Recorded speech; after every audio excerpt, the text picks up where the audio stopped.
వచ్చింది. అంటే ఎలా ఉంటుందంటే, ఎంత హార్డ్గా ఉండదంటే ఇండస్ట్రీ, అది ఎవరిని తప్పు పట్టలేము.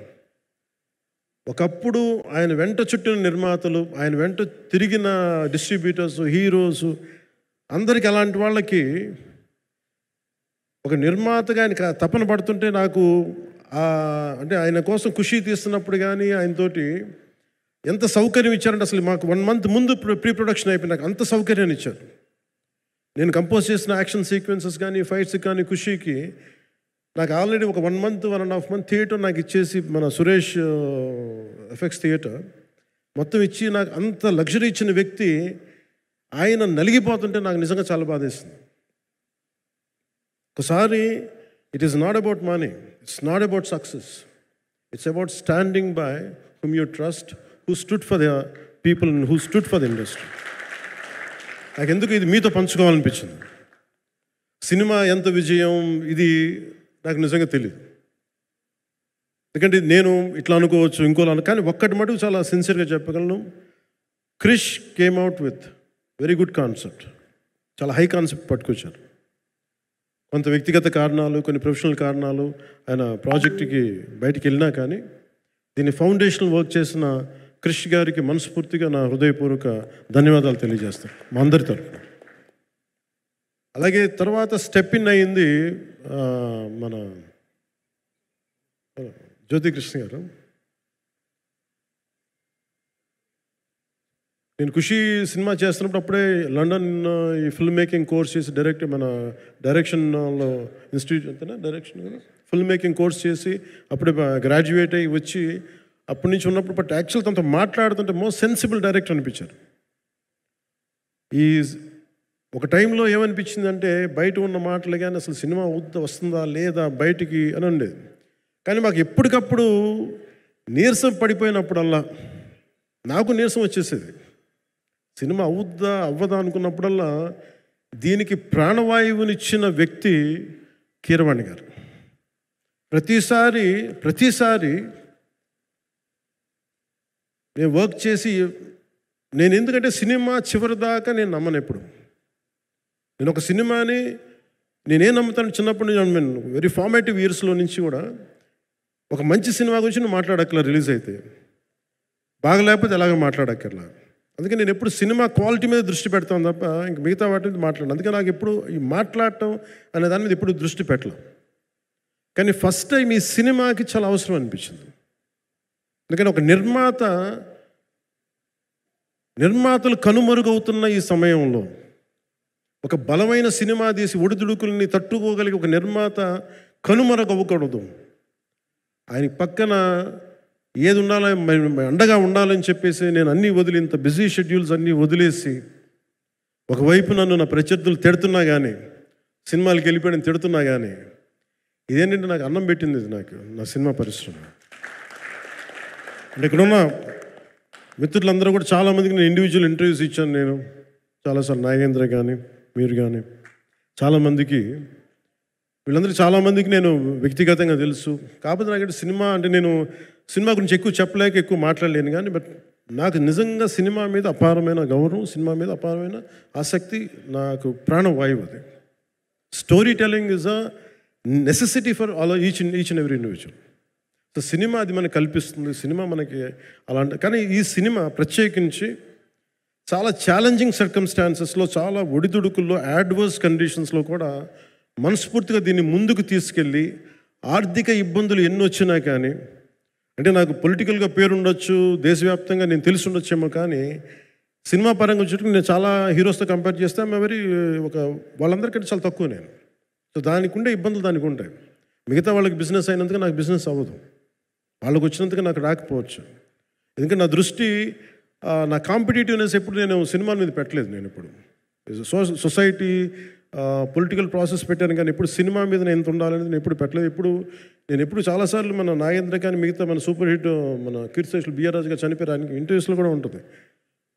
ఈ చిత్ర పరిశ్రమ చాలామంది హీరోస్ ఉంటారు, వాళ్ళలో నేను వన్ ఆఫ్ ది హీరో అంతే. నాది ఒక సంవత్సరంలో ఒక ఫ్రైడే ఒక థర్స్డే రిలీజ్ అవుతుంది అంతకుమించి తప్ప ఇది అందరి పరిశ్రమ, అందరూ రావాలి అలాంటిది నేను కోరుకునేవాడిని నేను. సో దాంట్లో భాగంగా రత్నం గారు లాంటి నిర్మాత బతికుండాలి, రత్నం గారి నిర్మాతకి ఇబ్బందులు కలగకూడదని చెప్పి లాస్ట్ మినిట్లో ఇంక చూసిన తర్వాత I stepped in to it. నేను భుజాల మీదకి తీసుకున్నాను ఇది. క్లైమాక్స్ని ఎలా భుజాల మీదకి అంటే, ఎందుకంటే ముఖ్యంగా ఇక్కడ ఇది ఇంకొక బలమైన స్టార్ కాస్టింగ్ చాలా బాగా చేశారు ఆయన. ముఖ్యంగా బాబీ డియోల్ గారిని అంటే ఈరోజు చూస్తుంటే నాకు అదే అనిపించింది. ఈరోజు మన ప్రెస్ మీట్ కూడా నేను వచ్చాను. అందరూ ఎంత బిజీగా ఉన్నారని కొన్ని రాత్రుల నుంచి నిద్రలేదు. మన మనోజ్ పరమహంస గారికి కానీ, రత్నం గారికి కానీ, జ్యోతి గారికి కానీ, పాపం ఈ సినిమా ప్రమోషన్ సింగిల్ హ్యాండెడ్గా పాపం నిధి అగర్వాల్ భుజాల మీద వేసుకొని నాకే బాధ అనిపించింది. పాపం ఒక అమ్మాయి తన కెరీర్ తను చూసుకోవాల్సిన అమ్మాయి కూర్చోబెట్టి నాకే సిగ్గు అనిపించింది. I have to truly appreciate you. అంటే చాలా పాపం అన్నీ వెళ్తూ ఉంటే నాకు ఇదేంటి సినిమాని అనాథలా వదిలేశారంటే అనిపించింది. సో నాకేమనిపించింది, ఈ సినిమాకి ఎవరు అనాథలా వదలలేదు, నేను ఉన్నానని చెప్పడానికి వచ్చాను ఈ రోజున. ఎందుకంటే నేను కోట్లాది మంది ప్రజలకి అండగా ఉండేవాడిని, దేశంలో ఉండే సమస్యలకి స్పందించేవాడిని. అలాంటిది తెలుగు సినిమాకి, నా సినిమాలకి మీకు తెలుసు గతంలో ఎన్నిసార్లు ఇబ్బందులు పెట్టారు. అదే మన ప్రభుత్వం అక్కడికి రాగానే వెంటనే సాధారణంగా హృదయ కవాటాలు తెరిచి మరి ఆహ్వానించాం. ఏమి కృతజ్ఞత కూడా ఆశించలేదు. అంత చిత్ర పరిశ్రమను అంత గుండెల్లోకి తీసుకుంటాం. అలాగే దీనికి సంబంధించి అలాంటిది నా సినిమాని నేను ఎందుకు వదిలేస్తాను? ఎందుకంటే ఇది ఇంకో సినిమా కాదు. ఒక మేకప్ మ్యాన్గా ప్రారంభమయ్యి ఇంకో ప్రొడ్యూసరు, డబ్బులున్న ప్రొడ్యూసరు, పెద్ద జీవితాల నుంచి వచ్చిన ప్రొడ్యూసరే కాదు, చాలా చిన్న స్థాయి, ఒక మేకప్ మ్యాన్ స్థాయి నుంచి బాయ్గా స్టార్ట్, అంటే చిన్నపాటి అసిస్టెంట్గా స్టార్ట్ అయ్యి చాలామంది మన సీనియర్ దర్శకులందరి దగ్గర పనిచేసి అంచెలంచెలుగా ఎదిగి నిర్మాత అయ్యి, దర్శకుడయ్యి, స్క్రీన్ ప్లే రైటర్ అయ్యి, మీరు ఏమన్నానంటే ఆయన మౌనంగా ఉంటారు. ఎవరు ఎన్ని ఇబ్బందులు పెట్టినా మౌనంగా ఉంటారు. ఆయన మౌనం ఒకసారి నాకు విపరీత అసహనానికి గురి చేసేస్తుంది. మీరు ఏదైనా మాట్లాడాలంటే ఎవరు ఇబ్బందులు పెట్టి ఏం ఎదురు తిరగరు ఏంటంటే అంటే ఇలా అంటారు, ఏం చేయాలి. ఇంకా ఇలాంటి వ్యక్తికి ఆయన మౌనం నన్ను ఇలా రోడ్ల మీదకి వచ్చి ఇలా మీ దగ్గరికి ముందుకు నుంచోబెట్టింది. అంటే ఆయన ఏంటంటే చెప్తారు, ఆయన మౌనం అంటే రమణ మహర్షి నుంచి బాగా నేర్చుకున్నట్టున్నారు. మౌనం అన్నిటికీ సమాధానం. సో నాకు మనస్ఫూర్తిగా ఈ స్టార్ కాస్టింగ్ ఒకటి అంటే చిత్ర పరిశ్రమ మీద ఎందుకు ఇంత గౌరవం అంటే, మనందరం కులాల మీద, మతాల మీద, ప్రాంతాల మీద, భాషల మీద కొట్టుకుంటూ ఉంటాం. But any film industry you take in this world, especially Indian film industry, దీనికి there is no caste discrimination, there is no region discrimination, there is no religion discrimination, nothing. It's purely your creative potentiality, purely your creative ability. నువ్వు చిరంజీవి గారి తమ్ముడు కావచ్చు, చిరంజీవి గారి కొడుకు కావచ్చు, లేదంటే ఇంకొకళ్ళు అబ్బాయి కావచ్చు, మేనల్లుడు కావచ్చు, ఇట్ డజంట్ మ్యాటర్. నీకు టాలెంట్ లేకపోతే నువ్వు నిలబడలేవు, నీకు సత్తా లేకపోతే నువ్వు ఇక్కడ ఉండలేవు. అది నా కొడుకైనా సరే. ఇట్ ఆల్ డిపెండ్స్ నీకు ఎంత టెనాసిటీ ఉంది, ఎంత పర్సీవరెన్స్ ఉంది, ఎంత నిలబెట్టుకోగలవు, ఎంత నిలదొక్కుకోగలవు, ప్రతికూలతలు ఎంత బలంగా నిలబడగలవు. ఒక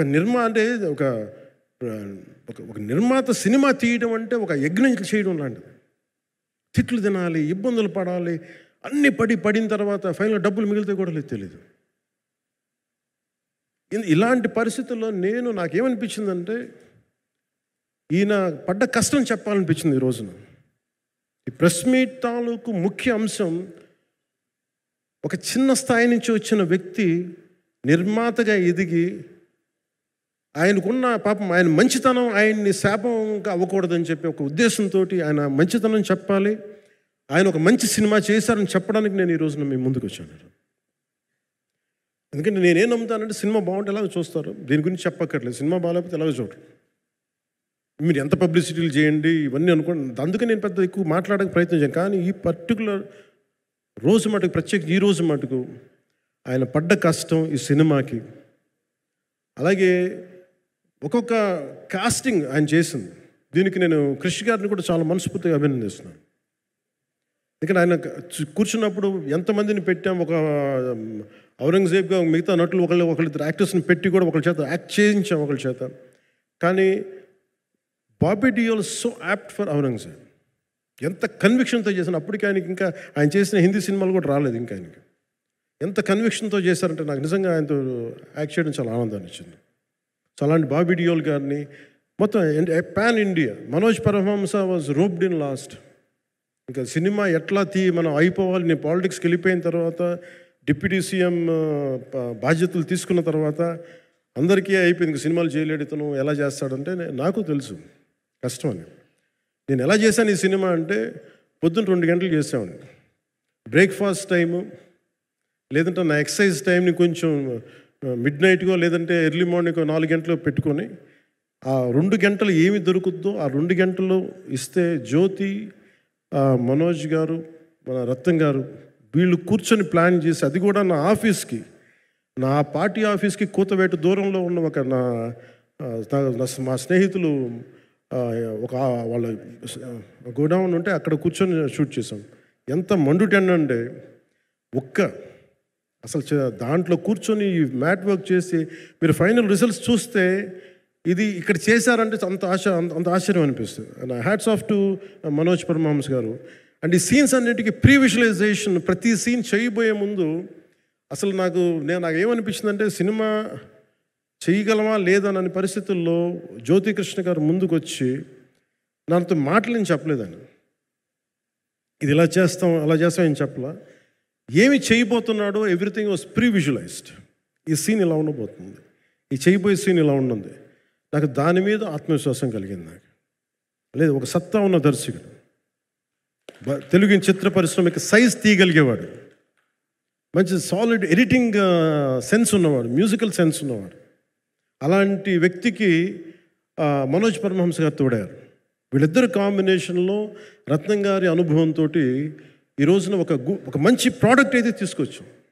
ఇది ఎలా ఉంటుంది, ఎలా ఉండబోతుంది, ఎంత హిట్ అవుతుంది అనేది ఇది సంపూర్ణంగా ప్రజల చేతిలోనే ఉంటుంది. అది ఏ స్థాయిలో ఇది ఉంటుంది అనేది అది ప్రజలు చెప్పాల్సింది తప్ప ఇది నేను చెప్పుకునేది కాదు.